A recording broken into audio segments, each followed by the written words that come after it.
తెలంగాణలో కాంగ్రెస్ గవర్నమెంట్ అధికారంలోకి వచ్చిన తర్వాత సీఎం రేవంత్ రెడ్డి ప్రతిష్టాత్మకంగా ఒక హైడ్రా అనేది వ్యవస్థను ఏర్పాటు చేసి ఎక్కడైతే ప్రభుత్వ భూములు కానీ చెరువులు కానీ కుంటలు ఎక్కడ ఆక్రమణకు గురి కాకుండా ఎవరైతే ఆక్రమించుకున్నారో వాటన్నిటిని కూడా తిరిగి స్వాధీనం చేసుకునే విధంగా హైడ్రాని ఏర్పాటు చేశారు. దానికి ఒక ఆఫీసర్ రంగనాథ్ కూడా కమిషనర్గా పెట్టి వ్యవస్థను అంతా నడిపిస్తూ జరుగుతుంది. దీంట్లో కొన్ని అక్కడక్కడ ప్రజల నుంచి తీవ్ర వ్యతిరేకత వస్తుంది. అట్లాగే లక్షల కోట్ల రూపాయల ప్రజాధనము కలిగిన భూములను కూడా కాపాడామని చెప్పేసి కూడా రంగనాథ్ ఓవైపు చెప్తుంటే నిన్న హైకోర్టు కూడా స్ట్రాంగ్ వార్నింగ్ ఇచ్చింది. రంగనాథ్ను తప్పించి వేరే ఐజీ స్థాయి అధికారిని కూడా మీరు నియమించిందని చెప్పేసి కూడా ప్రభుత్వానికి గట్టి వార్నింగ్ ఇచ్చింది. ప్రైవేటు వ్యక్తుల యొక్క భూములను కూడా ప్రభుత్వ భూములుగా చూపిస్తూ తప్పుడు ఆరోపణలు చేస్తూ వాళ్ళ దగ్గర నుంచి వాళ్ళ ఉన్న భూముల్లోకి ప్రభుత్వం వెళ్తుంది. అక్కడ ప్రభుత్వ బోర్డులు పెట్టడం పైన కూడా తీవ్రమైన ఆగ్రహాన్ని వ్యక్తం చేసింది. దీనిపై మనతో మాట్లాడడానికి ఫోరం ఫర్ గుడ్ గవర్నెన్స్ అధ్యక్షుడు పద్మనాభరెడ్డి ఉన్నారు. అసలు ఈ హైడ్రా వ్యవస్థ అనేది అవసరమా? అధికారి ఎన్నిసార్లు కూడా కోర్టు ధిక్కరణకు పాల్పడడం వెనుక ఉన్న మతలబ్ ఏంటని కూడా మనం అడిగి తెలుసుకుందాం. సార్, కాంగ్రెస్ గవర్నమెంట్ వచ్చిన తర్వాత హైడ్రాని ఏర్పాటు చేశారు. కొన్ని ప్రభుత్వ భూములు కాపాడినప్పుడు కూడా చాలా ప్రైవేటు ఆస్తులను ధ్వంసం చేయడము, కట్టుకొని దాంట్లో ఉన్న ఇండ్లను కూడా కూలగొట్టడం కూడా మనం చూడడం జరిగింది. అంటే ఇది చట్టబద్ధమైన వ్యవస్థనేనా? ఇప్పుడు హైడ్రా అంటే ఒక కూలగొట్టడమే కాదు. హైడ్రా అంటే డిజాస్టర్ రెస్పాన్స్, అంటే ప్రకృతి వైపరీత్యాలు, బాగా వర్షాలు పడిపోయి కరువు, మన వరదలు వచ్చినప్పుడు, అలాగే ఎక్కడైనా అగ్ని ప్రమాదాలు వచ్చినప్పుడు కూడా వీళ్ళు హైడ్రా వాళ్ళు అక్కడ చేరుకొని రిలీఫ్ పనులు చేస్తూ ఉంటారు. అట్లాగే ప్రభుత్వ ఆస్తులను కాపాడాలి హైడ్రా యొక్క పని. సో ఏదైతే ఇప్పుడు మన తెలంగాణ రాష్ట్రంలో, ముఖ్యంగా హైదరాబాద్ నగరంలో గత 15-20 సంవత్సరాల నుంచి భూముల ధరలు విపరీతంగా పెరిగిపోయినాయి.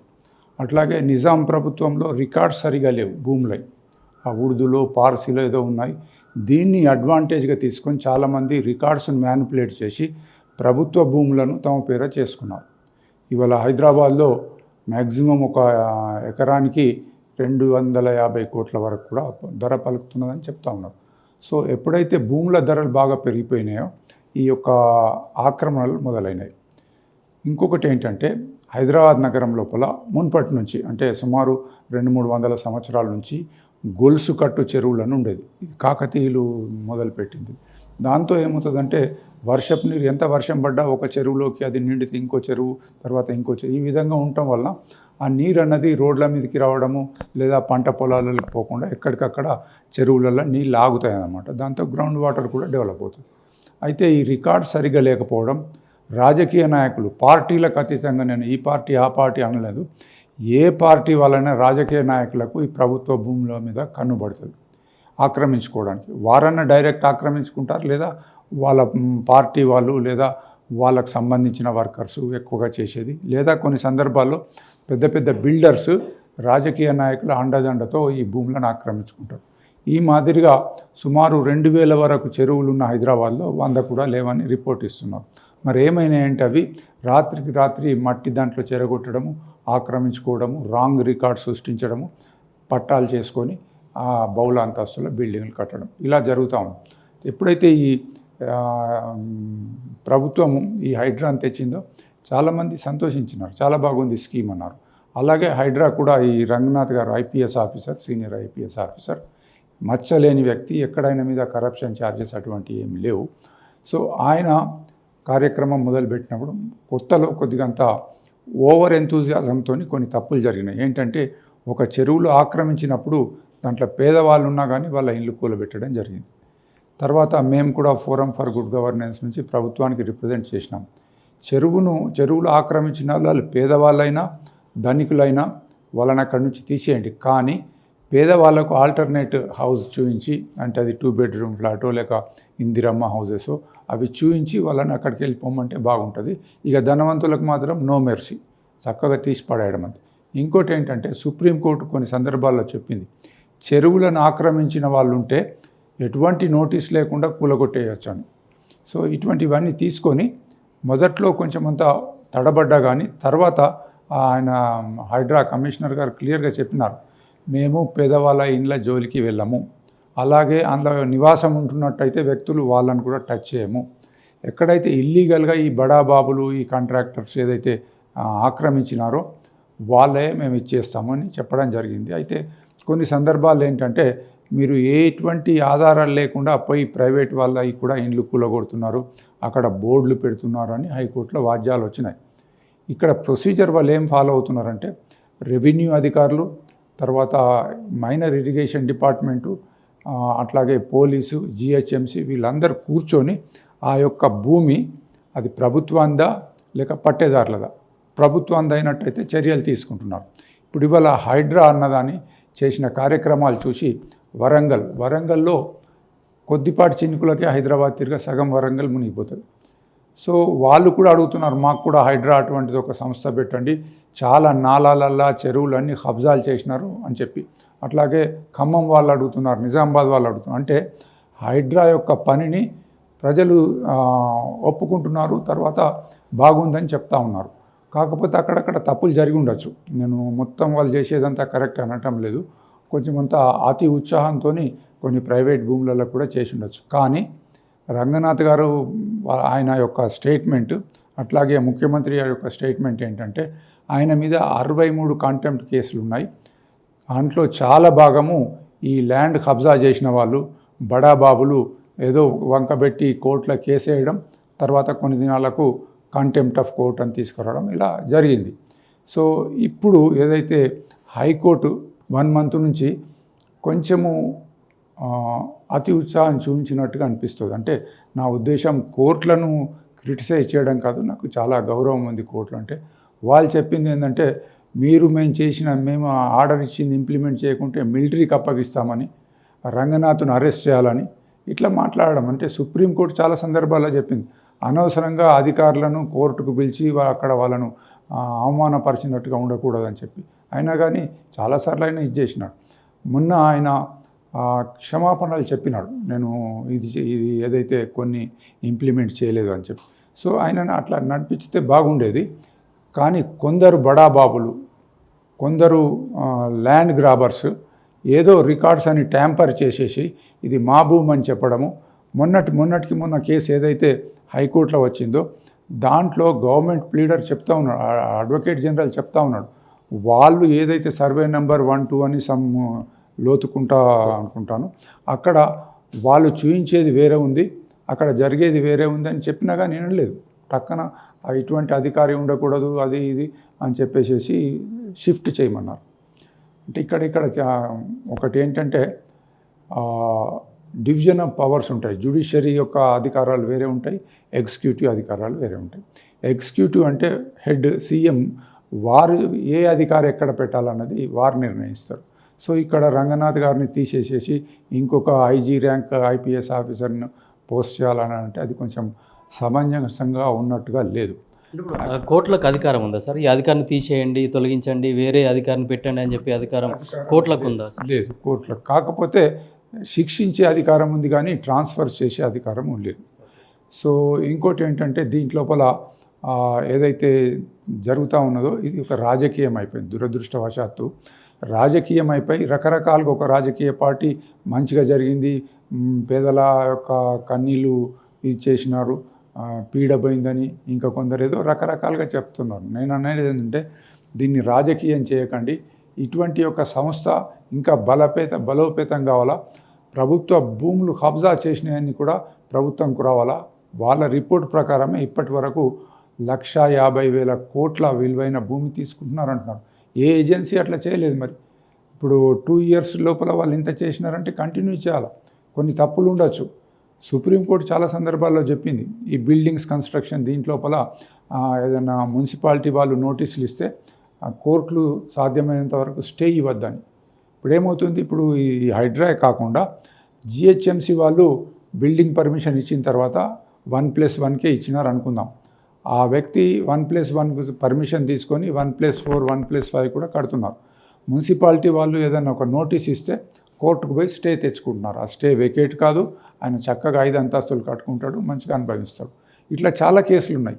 సో వీళ్ళు స్టే ఇవ్వడము, అది ఇంప్లిమెంట్ కాలేదని చెప్పేసి కంటెంప్ట్ ఆఫ్ కోర్ట్ అనడము, నీ మీద 63 కంటెంప్ట్లు ఉన్నాయి, ఎందుకు చర్య తీసుకోవద్దని, ఇలా కొంచెం అన్ప్లీజెంట్గా ఉంది. నేను మా ఫోరం ఫర్ గుడ్ గవర్నెన్స్ నుంచి సివిల్ సొసైటీగా మేము చెప్పేది ఏంటంటే చిన్న చిన్న మిస్టేక్స్ హైడ్రా గారు చేసి ఉంటారు.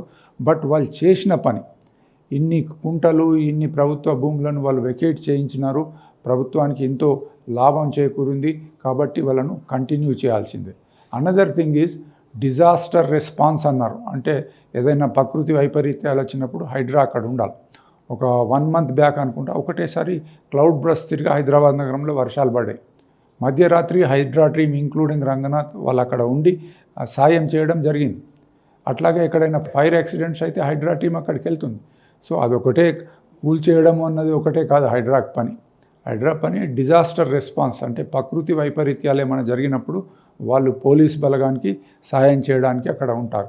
కాబట్టి దీన్ని ఆయన ఏదో హైడ్రా కమిషనర్ చాలా తప్పులు చేస్తున్నాడు ఇది అది అని చెప్పి అనకుండా వాళ్ళకి కొద్దిగా ఇంకొక టైం ఇది ఇచ్చినట్టయితే బాగుంటుంది. ఇది సింగిల్ జడ్జి యొక్క తీర్పు. బహుశా గవర్నమెంట్ ఆల్రెడీ ముఖ్యమంత్రి గారు అన్నారు ఫుల్ బెంచ్కి పోతాము, అక్కడ కాకుంటే సుప్రీంకోర్టు అని చెప్పేసి దీన్ని అనవసరంగా పెద్దగా చేయకుండా ఉంటే బాగుంటుంది. అంటే సున్నం చెరువు దగ్గర ఉన్న పేదలు కావచ్చు, అట్లాగే అమీన్పూర్లో కట్టుకున్న విల్లాలను కూడా దారుణంగా కూల్చేశారు, నోటీసులు ఇవ్వలేదు. దీంట్లో అల్టిమేట్గా నష్టపోయింది అక్కడున్న సామాన్యులే. ఇప్పుడు కట్టిన బిల్డర్ బాగానే ఉన్నాడు, అమ్మేసుకొని పోయిన వాళ్ళు కూడా కాంట్రాక్టర్ వాళ్ళు బాగానే ఉన్నారు. కానీ ఇప్పుడు ఎటు వచ్చి మధ్యతరగతి వాళ్ళే ఇబ్బందులు పడుతున్నారు. అక్కడ ఇంట్లో గృహప్రవేశం చేసిన తెల్లారి వచ్చి కూలగొట్టిన పరిస్థితి ఉంది అమీన్పూర్లో. అట్లాంటి ఈవెన్ కనీసం ఎంక్వైరీ చేయకుండా కూడా కూలగొడితే మధ్యతరగతి వాళ్ళ పరిస్థితి ఏంటి? ఇప్పుడు విల్లాలన్నాయి పేదవాళ్ళు మధ్యతరగతి వాళ్ళు ఉన్నారు. విల్లాలని బాగా డబ్బున్నోళ్ళు. విల్లాలంటే ఒకే ఏరియాలో కొన్ని దాదాపు 20 ఇండ్లు కట్టి ఉన్నారు. దాంట్లో కొన్ని చెరువులో ఉన్నాయి, కొన్ని బయట ఉన్నాయి. పోలీస్ కూడా ఎంక్వైరీ చేసింది, చాలా దినాల నుంచి ఎంక్వైరీస్ అవుతున్నాయి. కాకపోతే మాకు నోటీస్ ఇవ్వాలా, ఆదివారం నాడు వచ్చి ఇచ్చేయద్దు ఇదంతా కాదు. వాళ్ళకు ఎప్పుడైతే చెరువులో కట్టుకున్నారో వాళ్ళకి తెలుసు ఇది తప్పని. సో నోటీసులు బహుశా మరి ఎందుకు ఇవ్వలేదు, చెరువులో అన్నప్పుడు బహుశా సుప్రీంకోర్టు ఆర్డర్స్ని బట్టి అవసరం లేదనుకున్నారో ఏమో తెలియదు. బట్ అప్పుడప్పుడు కొన్ని అతి ఉత్సాహంతో తప్పులు జరిగిన మాట వాస్తవమే. కానీ బై అండ్ లార్జ్ హైడ్రా చేసిన పని చాలా బాగుంది. పేదవాళ్ళు కూడా మొదట్లో కొందరికి నష్టమైన వాళ్ళ ఫొటోస్ తీసి టీవీలలోకే చూపిస్తున్నారు, వాళ్ళు ఏడుస్తున్నట్టు చేస్తున్నట్టు.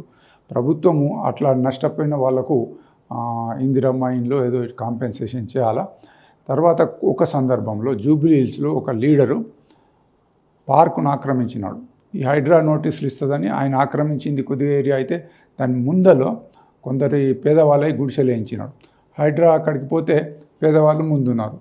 అంటే పేదవాళ్ళని చాటు పెట్టుకొని నాయకులు లాభం పొందే పరిస్థితులు కూడా ఉన్నాయి. కాబట్టి హైడ్రా కంటిన్యూ వర్క్ చేయాల్సిందే. కాకపోతే కొంచెం అక్కడక్కడ నోటీసులు ఇస్తాం, నోటీస్ ఇవ్వగానే కోర్టుకు పోతారు, స్టే వస్తుంది. మరి హైడ్రా పనే చేయలేదు. కాబట్టి నువ్వు తప్పు చేస్తావు, నేను తప్పు చేసినా అని నాకు తెలుపు, నాకు 1 వారం దినాల టైం ఇయ్యు అంటే అది అయ్యే పని కాదు. ఎప్పుడైతే నువ్వు తప్పు చేసినావో వెళ్ళిపోవాల్సిందే.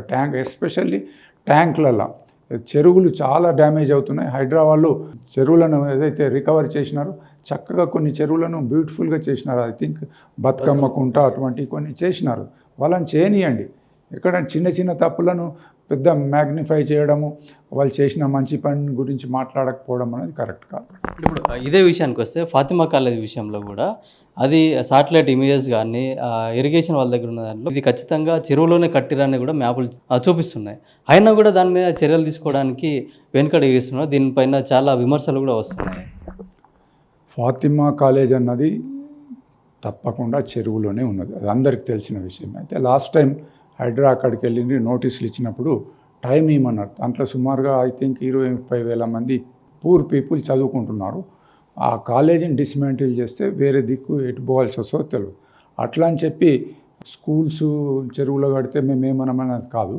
కాకపోతే కొన్ని రాజకీయ కంపల్షన్స్ ఉంటాయి మన డెమోక్రసీ లోపల. నేను అనుకోవడం ఏంటంటే రాజకీయంగా ఏదన్నా ఆయనకి ఇన్స్ట్రక్షన్స్ వచ్చి ఉంటాయి దాన్ని టచ్ చేయొద్దని. ఇక మరి అది తప్పది, కొన్ని తప్పాయి. అది ఎందుకు చేయలేదని చెప్తే ఆన్సర్ అయితే లేదు. సీఎం బ్రదర్ కూడా అక్కడ దుర్గం చెరువు దగ్గర కూడా బఫర్ జోన్లోనే కట్టారని చెప్పేసి కూడా వార్తలు కూడా వచ్చాయి. వీళ్ళు సర్వే చేసిన దాంట్లో కూడా తేలింది. కానీ వాటి మీద కూడా ఎట్లాంటి చర్యలు తీసుకున్న పరిస్థితి లేదు. కేవలం పేదవాళ్ళ ఇళ్ళనే కూలుస్తున్నారు హైడ్రా. దుర్గం చెరువు అన్నది పాతకాలం నుంచి ఉన్నది, దాని అన్ని మ్యాప్లు ఉన్నాయి. అయితే అక్కడ ఉన్న వాళ్ళందరూ కూడా పక్కా పర్మిషన్స్ తీసుకొని కట్టుకున్నారు, ఫెన్సింగ్ చేసినారు దుర్గం చెరువు చుట్టూ. ఇప్పుడు అక్కడ దుర్గం చెరువు పేరు మీద 500-600 ఇండ్లు ఉన్నాయి, 1-2 కాదు. సీఎం బ్రదరు 2017లో కొన్నానని స్టేట్మెంట్ ఇచ్చిండు. 2017లో అంతకు మొదలు ఎవరైతే కట్టినారో ఆయన అన్ని రికార్డ్స్ చూపిస్తున్నాడు. సో దుర్గం చెరువుది ఒక పెద్దగా దాన్ని బ్లో అప్ చేసినారు. నా ఫ్రెండ్స్ చాలామంది అక్కడ ఇండ్లు ఉన్నాయి, వాళ్ళు చెప్తారు మా దురదృష్టము ముఖ్యమంత్రి బ్రదర్ ఉండుకు ఈ అపోజిషన్ లీడర్స్ అంతా దాని మీద పడుతున్నారు, అక్కడ ఏం తప్పులేదు. నేను కూడా చూసినాను, అక్కడ ఏదైతే ఫెన్సింగ్ వేసినారో అది చక్కగా ఇది ఉంది, ఇది బార్డర్ ఉంది. ఇంకోటి దుర్గం చెరువు అనేది టూరిజం లేక్. దుర్గం చెరువు కింద 1 ఎకరం కూడా భూమి ఇరిగేషన్ లేదు. ఎప్పుడైతే ఇరిగేషన్ లేదో ఈ ఎఫ్టీఎలు, బఫర్ జోన్ ఇవన్నీ ఉండవు. లేక్ తిరగనే ఉంటుంది అనమాట. ఇప్పుడు ఊటీ లేక్ ఉంది, అంతే పక్కా ఫిక్స్డ్ అయి ఉంటుంది.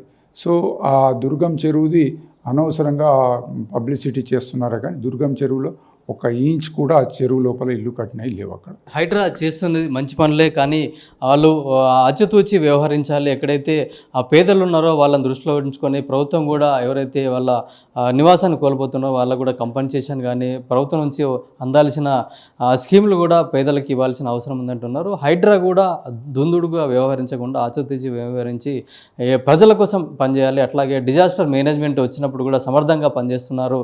కొన్ని చిన్న తప్పులు కూడా జరిగి ఉండొచ్చు, వాటిని కూడా సరిదిద్దుకోవాలని చెప్పేసి కూడా ఫోరం ఫర్ గుడ్ గవర్నెన్స్ అధ్యక్షులు పద్మారావు రెడ్డి సూచిస్తున్నారు. కెమెరామెన్ శ్రీకాంత్, కిరణ్ కుమార్, పల్లవి టీవీ, హైదరాబాద్.